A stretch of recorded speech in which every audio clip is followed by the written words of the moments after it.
Hi friends, कैसे हैं आप सब। आई होप कि आप सब फिट और हेल्दी होंगे और अपनी अपनी पढ़ाई पे ध्यान दे रहे होंगे।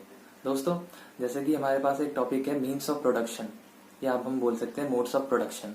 इसके अंदर आता है capitalistic mode of production, communistic mode of production और सोशलिस्टिक मोड ऑफ प्रोडक्शन। हमने सुना होगा कि चाइना में कम्युनिस्ट सरकार है, केरला में कम्युनिस्ट सरकार है। तो कम्युनिज्म होता क्या है, सोशलिज्म क्या होता है। हम बोलते हैं ना कि राम मनोहर लोहिया का समाजवाद या समाजवादी पार्टी, तो समाजवाद यानी सोशलिस्ट क्या होता है, सोशलिज्म क्या होता है।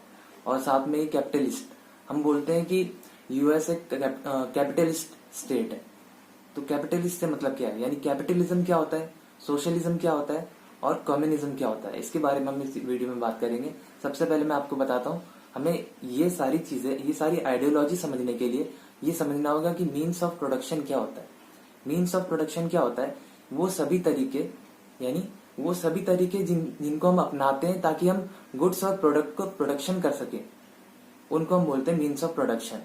मतलब जैसे कि आप सोचिए कि एक फैक्ट्री है, तो फैक्ट्री में क्या होता है कि प्रोडक्शन होता है अलग अलग गुड्स का। चाहे वो किसी भी, आप मान लो शूज की फैक्ट्री है, तो शूज का प्रोडक्शन हो रहा है वहां पे। तो उसके लिए आपको क्या क्या करना होगा, क्या क्या चीजें चाहिए होगी, वहां पे लेबर्स चाहिए होंगे, लैंड चाहिए होगी, इंफ्रास्ट्रक्चर चाहिए होगा। तो ये सब चीजें क्या है, ये सब चीजें वो मीन्स है जिसकी वजह से प्रोडक्शन हो रहा है। तो इसको हम बोलते हैं मीन्स ऑफ प्रोडक्शन, वो जरिए जिसकी वजह से प्रोडक्शन हो रहा है। ये तो हमने समझा कि मीन्स ऑफ प्रोडक्शन क्या होता है। अब मीन्स ऑफ प्रोडक्शन काम आने वाला है इन तीनों आइडियोलॉजी को समझने में। सबसे पहले हम बात करेंगे कौन सी आइडियोलॉजी की, कैपिटलिज्म की। कैपिटलिज्म जो आइडियोलॉजी वो ये कहती है कि जो मीन्स ऑफ प्रोडक्शन है ये केवल प्राइवेट मेंबर्स के हाथों में होने चाहिए और गवर्नमेंट का कोई भी इंटरफेरेंस नहीं होना चाहिए इसमें। यानी कि जितने भी मीन्स ऑफ प्रोडक्शन है, जिस भी तरीके से आप प्रोडक्शन कर सकते हो, केवल प्राइवेट मेंबर, प्राइवेट इंडिविजुअल के हाथों में होगा और गवर्नमेंट का उसमें कोई रोल नहीं होगा। तो ये कैपिटलिज्म कहता है। कैपिटलिज्म का जो मेन कैरेक्टर होता है वो यही होता है कि उसमें गवर्नमेंट का कोई इंटरफेयर ना हो, प्राइवेट ओनरशिप हो और साथ ही साथ प्राइवेट प्रॉपर्टी का राइट हो और साथ ही साथ फ्री मार्केट हो, कंपटीशन हो, यानी कि बिल्कुल फ्री एनवायरनमेंट हो बिजनेस करने के लिए। कोई भी रोक टोक ना हो, कोई भी अड़चने ना हो। जैसे कि आप देखा, अगर चाइना में बिजनेस करना है तो आपको बहुत सारे प्रोसेस से गुजरना होगा, वो अलग चीज है, उसके बारे में हम बात करेंगे। तो कैपिटलिज्म जो आइडियोलॉजी है, इसके जो फादर माने जाते हैं वो माने जाते हैं एडम स्मिथ। अच्छा दोस्तों, अब हम बात करते हैं नेक्स्ट आइडियोलॉजी के बारे में, यानी कि सोशलिज्म के बारे में। तो सोशलिज्म एक आइडियोलॉजी है। सोशलिज्म आइडियोलॉजी ये कहती है कि जो मीन्स ऑफ प्रोडक्शन है वो स्टेट के हाथों में होने चाहिए। स्टेट डिसाइड करेगी कि उसको किस तरीके से डिस्ट्रीब्यूट करना है, उसको इक्वली डिस्ट्रीब्यूट करना है, ये सोशलिज्म कहता है। उसको इक्वली डिस्ट्रीब्यूट करना है और साथ ही साथ जो मीन्स ऑफ प्रोडक्शन है वो केवल और केवल पब्लिक की भलाई के लिए इस्तेमाल होने चाहिए। और इसकी एक और इम्पोर्टेंट कैरेक्टरिस्टिक है कि ये प्राइवेट प्रॉपर्टी जो होती है उसको ओन करने के लिए थोड़ी सी ढील देता है। लेकिन अगर आप कम्युनिज्म की बात करोगे तो वहां पे बिल्कुल रेजिस्टेंस होता है कि वहां पे प्राइवेट प्रॉपर्टी हो ही नहीं सकती है। और जो सोशलिज्म है वो ये कहता है कि आपके पास कुछ भी आपने अर्जित किया है, कुछ भी आपने रिसोर्सेज पाए हैं, चाहे आपने किसी भी मीन से पाए, वो नेचुरल रिसोर्सेज है, उनका सब जो रिसोर्सेज है उन पर सबका अधिकार है।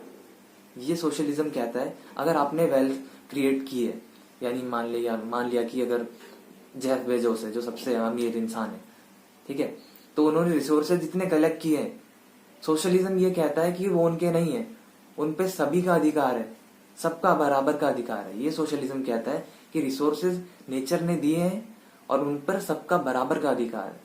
तो ये सोशलिस्ट आइडियोलॉजी है। अब नेक्स्ट आइडियोलॉजी है कम्युनिज्म। कम्युनिज्म के जो फादर है वो कहे जाते हैं कार्ल मार्क्स। अब ये जो आइडियोलॉजी है काफी फेमस रही है एक टाइम पे, कोल्ड वॉर के टाइम पे।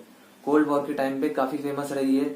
एक गुट था रशिया का जो कम्युनिस्ट को फेवर कर रहा था, एक गुट था यूएसए का जो कैपिटलिज्म को फेवर कर रहा था। तो खैर ये तो दूसरी बात है, कभी किसी और दिन चर्चा करेंगे इस बारे में। तो कम्युनिस्ट जो थ्योरी होती है वो ये कहती है जो मीन्स ऑफ प्रोडक्शन है वो स्टेट के हाथ में रहने चाहिए। सोशलिज्म भी ये कहता है, लेकिन कम्युनिज्म ये नहीं बताता कि इसको डिस्ट्रीब्यूट कैसे करेंगे, कैसे इसे लोगों में बांटा जाएगा।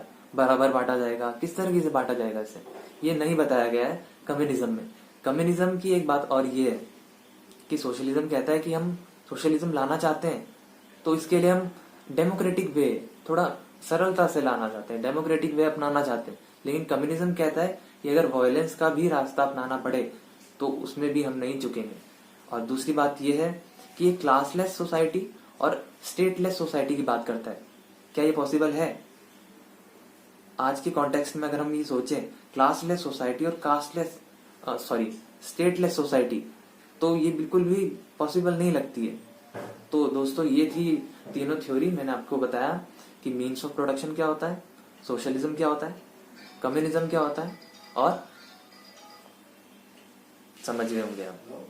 अच्छा, अगर आपको ये वीडियो पसंद आई हो तो लाइक करें, सब्सक्राइब करें हमारे चैनल को।